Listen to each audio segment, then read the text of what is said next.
Sherobod tumani Xo'jaqiya bir mahallasida bir kontur bir mahsulot tamoyili asosida 263-kontur yer maydoni tanlab olingan. Ushbu konturda hozirgi kunda ko'kat mahsulotlari ekilib, hosili yig'ishtirib olingan.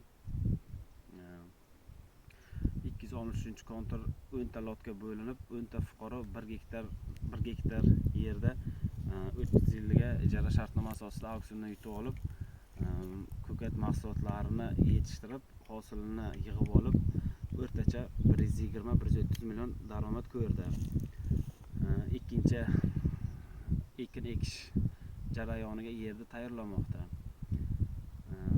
Ushbu yetishtirilgan mahsulotlarni yig'ib oluvchi agregatori Agro xizmat tomorqa MChJ eksportyor tashkilot bo'lib, qo'shni davlat, chet davlatlarga yetishtirilgan mahsulotlarni eksport qilishga yo'naltiriladi va yordam qiladi.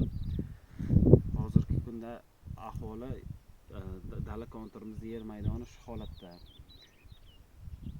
Ikkinchi ekin mahsulotiga dukkakli mosh yoki loviya ekishni rejalashtirgan.